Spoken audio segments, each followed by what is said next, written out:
God bless everybody today. It is February 6th of 2023.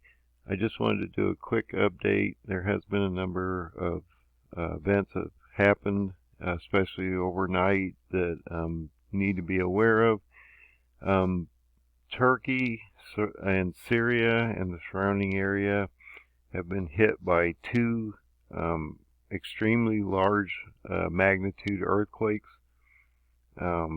Last night, before I went to bed, they had just got hit with a 7.8 earthquake, and then they just got hit with another secondary earthquake this morning at 7.5, and this has been devastating to this country. The reports are going to come in for a long time. They've had 20 aftershocks. They're going to have many more. Whether they will have any additional earthquakes, it's hard to say. Possibly, considering the extreme magnitude of this earthquake, especially the first one, actually both of them. But when you get to an 8.0 or around an 8.0, this is 10 times magnification over a 7.0. And so we haven't seen an earthquake like this in decades in this area, and you can tell from the pictures. This has just devastated this region, and a lot of communities are coming out to help and trying to just find people, because a lot of people are buried under the rubble and different things like that. And so I just wanted you to be aware of this event that's happening out here. This is in real time. This is happening at this very moment. So please pray for these people. There's a lot of people that are hurting on the ground, and a lot of people need help at this very moment. So hopefully they can get through this and not have any additional earthquakes happen in this area.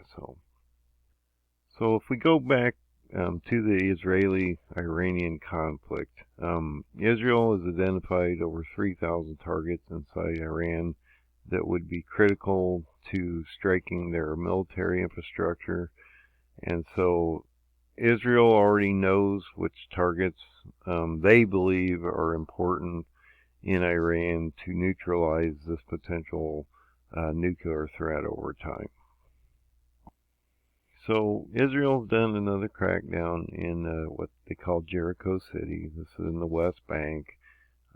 Up to this point, on the 6th, 5 people have been killed in this area. Of course, they're indicating their terror cells that they're removing and different things like that. I'm not going to get into whether they are or not. I'm just getting into the conflicts in general and what are causing this to inflame on both sides.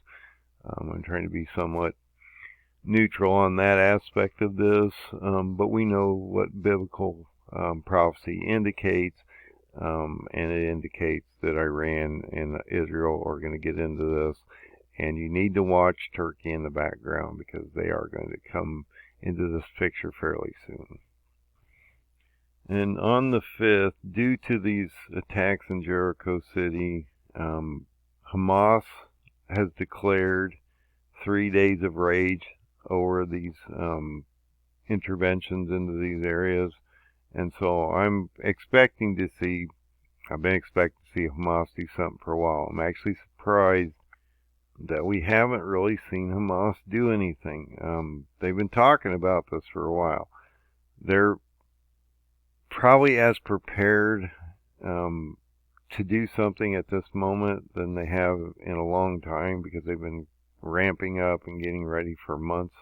And I'm expecting to someday see potentially hundreds, if not thousands, if not 10,000s, tens of thousands of missiles heading towards Israel, and then we would see a retaliatory strike from Israel.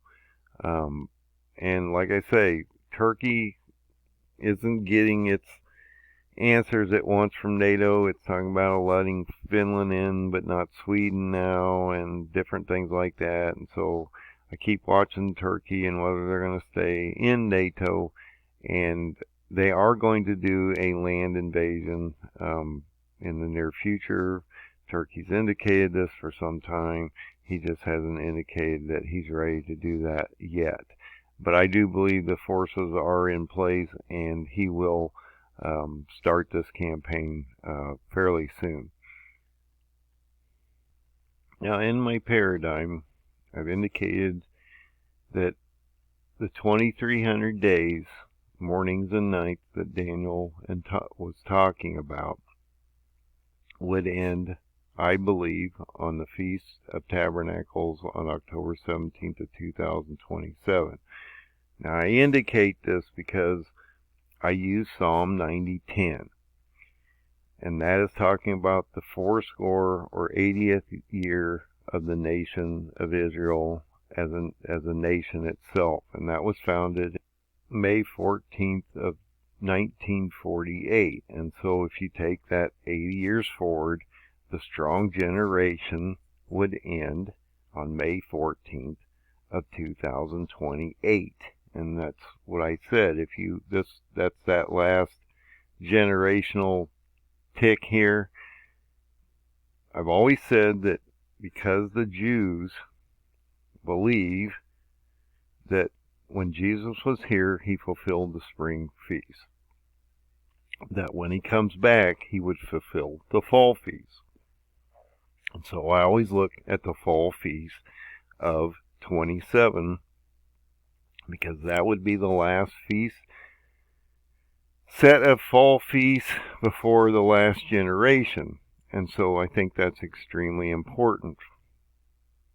And so if you take that date from October 17th, 2300 days back, we ended up in June 30th of 2021. So that's why that date is there, and I believe that's important because we're going to start to see that ramp up as we move forward. And now we're into 2023. Look what's happened out here. So I use this calculator to determine days between two dates.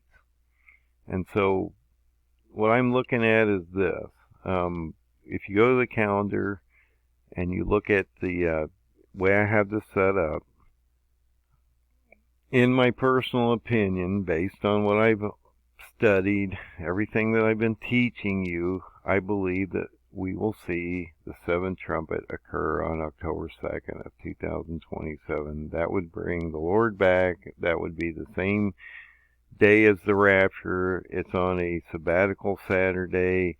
It would also allow the temple to be open. And then if you take from the 2nd to the 17th, that would be the 1 hour of God's wrath, or 15 days, based on 1,000 years of ours to 1 day of his. You break that down into a prophetic calendar of 360 days in 1,000 years, or 360 days in a year to 1,000 years. You break that down, you divide it, and it ends up being that 1 hour of God's is about 15 days of ours. And so that's why this is extremely important. And so what I did on this date calendar is I wanted to show you where we are, I believe, in time. And since I truly believe that we will be raptured on that Saturday on the Feast of Trumpets on October 2nd of 27, that if you calculate that date to today, there basically is 1,699 days. And so I think that's extremely important because we're over that 1,700 day. Last night we had that earthquake. So that was in the 1,700 day. We've now crossed that date, and we had a full moon last night. So I don't know if that he's warning us, he's telling us anything there. I think it's extremely important that we are now, based on my calendar, at 1,700 days or less. And that to me is extremely important. I think the earthquake sends a message to the whole world that they need to be watching this area, and that we should keep our eye on Turkey, Syria, and these areas. It's amazing. I've talked about these earthquakes and how they've hit these areas right before something happens. So I don't know if Turkey's getting ready to unleash between Turkey and Syria, because that's where the earthquake happened, and he's running into an election cycle issue in the sense that he's moved his election up to May 14th of 2023, which is Israel's birth date. And so I believe this is all alluding to an attack, an invasion into Syria and Iraq that's going to end up creating that Daniel 8 effect that I've been talking about, how Turkey would then force those Kurds down south, east, to pull between Baghdad and Shush, Iran. You would see the Kurds forcibly align with Iran, and when that happens, we would see Turkey crush them, and we would see that fairly soon. We're talking about Daniel 8 and 10 prophecies. I've talked about this and made a number of videos and how I believe this truly affects us. But from today to October 2nd of 27, which is the Feast of Trumpets on a Saturday, we have 1,699 days, or 4 years, 7 months, and 26 days left until I believe rapture occurs, in my opinion. Or you can say it's 52 months and 26 days from this date, which is today. That's Monday, February 6th of 2023. I don't want to get everybody hung up on the date thing. I'm looking at how the Jews look at when they believe Jesus will come back, and it will fall in those fall feast calendar dates. If you look at the strong generation of the Israelites, and that's an 80-year event, and the nation was created in May 14th of 1948, then we have to look at that strong generational year of 28, and that he indicates that all things would happen prior to that strong generation ending. So I just wanted to bring these dates and things to you. Things are going to start to slide quickly downhill, I believe. We've crossed that 1,700 days. That's 600 days into this calendar. And think about everything that's happened. You know, and I've talked about this calendar dates and these 4 different dates, the 1,260 days, the 1,290 days, the 1,335 days, and the 2,300 days that Daniel basically gives us, excluding the 1,260 days, which is between the time of signing of the treaty and abomination. But it is an extremely important date, and it's reiterated all the time in the Bible, so we need to understand what that date means. But if you take these 2,300 days, push it back to June 30th, and you had that invasion of October 9th of 2019, and then the COVID broke out. Look what's happened since then, and look what's happened in the last 600 days between now and here. Okay, so think about that. That span from here to about in here, which is about where we're at right now, is 600 days. Okay, and you have 1,699 days to October 2nd. So just sort of keep a feel for what's going on, where you are in time, what might be occurring, what might be coming up, where you are in the potential calendar of events, and we'll see how this plays out. But keep an eye on Turkey and Syria and Iraq right now, because God is warning us through these earthquakes that something's going to come up here fairly soon, and it's going to affect us on the ground. God bless everybody. Find that open door. Find Jesus. I will be giving updates as I feel they're necessary. I don't want to inundate you with these updates, but I do believe it's important to bring this information to you. God bless. Have a great night.